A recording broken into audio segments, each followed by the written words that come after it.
सोच अच्छी रखो, लोग अपने आप अच्छे लगेंगे। नियत अच्छी रखो, काम अपने आप ठीक होने लगेंगे। जय श्री कृष्ण जी। दोस्तों, अकेला एक इंसान में आपका स्वागत है। श्री कृष्ण जी कहते हैं, तुम मुझ पर भरोसा करो, मैं लौटकर जरूर आऊंगा और आपके जीवन में एक समय ऐसा लाऊंगा जब कुछ लोग पछताएंगे कि उन्होंने आपके साथ धोखा और गलत क्यों किया। विश्वास ही आपका ईश्वर है। अगर आपको विश्वास है कि ईश्वर है तो वह आपको हर जगह महसूस होंगे। अगर विश्वास ही नहीं है तो यदि वह आपके सामने होंगे तो भी आप पहचान नहीं पाओगे। अगर व्यक्ति शिक्षा से पहले संस्कार, व्यापार से पहले व्यवहार और भगवान से पहले माता पिता को पहचान ले तो जिंदगी में कभी कोई कठिनाई नहीं आएगा। आगे बढ़ने से पहले आपसे एक रिक्वेस्ट है, चैनल को सब्सक्राइब करें, वीडियो को लाइक करें और कमेंट में अपने प्यारे प्रभु का नाम जरूर लिखें। श्री कृष्ण जी कहते हैं, इंसान का पतन उस समय शुरू हो जाता है जब वह अपनों को गिराने की सलाह गैरों से लेने लगता है। सब कोई हाथ और साथ दोनों ही छोड़ देता है, तब कुदरत कोई न कोई उंगली पकड़ने वाला भेज देता है। उसी का नाम श्री कृष्ण जी है। धर्म केवल रास्ता दिखाता है, लेकिन मंजिल तक तो कर्म ही पहुंचाता है। जो मन को नियंत्रित नहीं करते, उनके लिए वो शत्रु के समान कार्य करता है। कभी अगर आपको जीवन की परिस्थितियों पर रोना आए तो एक बार श्री कृष्ण जी के जीवनी पर नजर जरूर डाल लेना, रोना बंद कर देंगे आप। श्री कृष्ण जी ने एक जेल में जन्म लिया था और जन्म लेने के तुरंत बाद ही उन्हें रात में ही उफनती यमुना पार कर गोकुल ले जाया गया। संघर्ष करना ही होगा, वो चाहे श्री कृष्ण जी हो या पुरुषोत्तम श्री राम जी। मानव अवतार लेकर परमात्मा भी सांसारिक चुनौतियों से बच नहीं पाए, लेकिन श्री कृष्ण जी ने कभी किसी बात की शिकायत नहीं की। हर परिस्थिति को जिया और जीता। श्री कृष्ण जी कहते हैं, परिस्थितियों से भागो मत, उसके सामने डटकर खड़े हो जाओ, क्योंकि कर्म करना ही मानव जीवन का पहला कर्तव्य है। हम कर्मों से ही मुश्किलों को जीत सकते हैं। जीवन में प्रत्येक व्यक्ति के अपने कुछ ना कुछ कर्तव्य जरूर होते हैं, जिसे उन्हें अपने जीवन में चाहे अनचाहे करना होता है।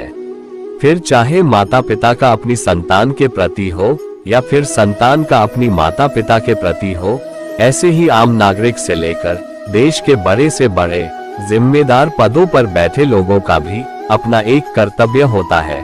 जीवन में कुछ लोग अपने कर्तव्यों का पालन खुद की इच्छा से अपनी जिम्मेदारी समझते हुए करते हैं, तो वही कुछ दबाव में आकर अपने कर्तव्यों का निर्वहन करते हैं। सोचे कि आपने कहाँ गलती की है, फिर गलती से सीख ले और दोबारा कोशिश करें। आपको सफलता जरूर हासिल होगी। किसी भी काम या जीवन के किसी भी रास्ते पर असफल होने के बाद आप खुद के अंदर एक बदलाव जरूर महसूस करेंगे।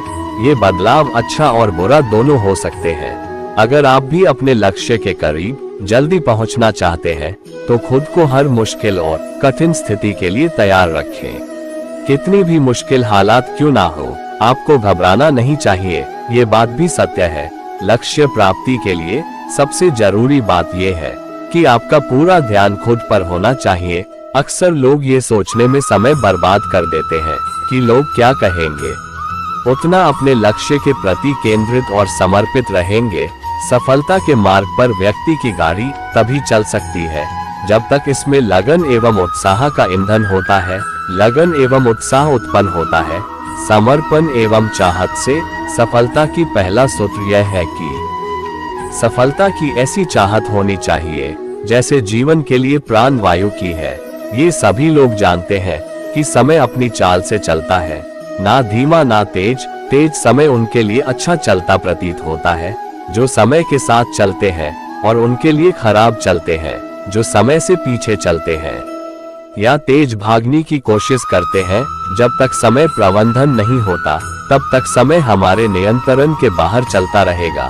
समय किसी की भी प्रतीक्षा नहीं करता, वह प्रतिक्षण, मिनट, घंटे, दिन, महीनों, वर्षों के रूप में निरंतर अज्ञात दिशा को जाकर विलीन होता रहता है और फिर शून्य में विलीन हो जाती है। श्री कृष्ण कहते हैं, समय बर्बाद मत कर। जो लोग समय का बहुत दुरुपयोग करते हैं उसको व्यर्थ की बातों में नष्ट करते रहते हैं उसे जीवन में आगे चलकर बहुत अफसोस करना पड़ता है, भविष्य में चिंता और दुख के कारण बनता है। सत्य ये है कि समय ही ऐसा पदार्थ है जो एक निश्चित मात्रा में मनुष्य को मिलता है, लेकिन उतना ही अधिक अपव्यय भी होता है। हम में से कितने लोग ऐसा सोचते हैं कि हमारा कितना समय आवश्यक और उपयोगी कार्यों में लगता है और कितना व्यर्थ के कार्यों में। किसी काम को आगे के लिए टाल देना, आज नहीं कल करेंगे, इस कल के बहाने हमारा बहुत सा समय नष्ट हो जाता है। कल पर अपना कोई भी काम ना टाले, जिन्हें आज करना है उन्हें आज ही कर दे। स्मरण रखिए, प्रत्येक काम का अवसर होता है और अवसर वही है जो जीवन में बार बार नहीं आता। यही जीवन का सबसे बड़ा शत्रु है। ये कई रूपों में मनुष्य पर अपना अधिकार जमा लेता है और कई बार कुछ काम किया कि विश्राम के बहाने हम अपने समय को बर्बाद करने लगते हैं। थक जाने पर नींद के लिए विश्राम करना भी बुरा नहीं है।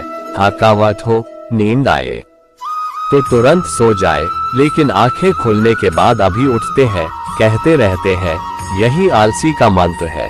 आंखें खुली कि तुरंत अपने काम में लग जाए, क्योंकि यही वह समय है जिसमें मनुष्य अपने जीवन का, अपने भाग्य का निर्माण कर सकता है। पहले से ही हर कार्य का समय निश्चित कर लेना चाहिए, किस समय में कौन सा कार्य करना है। आइए एक छोटी सी कहानी के माध्यम से समझें। एक समय की बात है, एक संत गांव के बाहर एक छोटी सी कुटिया में रह रहे थे। संत दिन भर ध्यान में बैठे रहते हैं और बीच बीच में जोर से चिल्लाते थे, जो चाहोगे वो पाओगे। गांव के लोग ये बात सुनकर कुटिया में पहुंच गया। उसने देखा कि एक संत ध्यान में बैठे हुए हैं। वो व्यक्ति वहां बैठ गया। थोड़ी थोड़ी देर में संत यही बात बोल रहे थे, जो चाहोगे वो पाओगे। जब संत ने आंखें खोली तो सामने बैठा व्यक्ति को कहा, मैं तुम्हें एक मोती दूंगा, इनकी मदद से तुम धनवान बन सकते हो। मोती की बात सुनकर वह व्यक्ति बहुत खुश हो गया। संत बोले कि अपने दोनों हाथ आगे बढ़ाओ। व्यक्ति ने दोनों हाथ आगे बढ़ा दिए। संत ने कहा, जब भी बुरा समय आए तो धैर्य नाम के इस मोती को धारण कर लेना। जब तक ये मोती तुम्हारे पास रहेगा, तुम्हारे जीवन में दुख नहीं आएगा।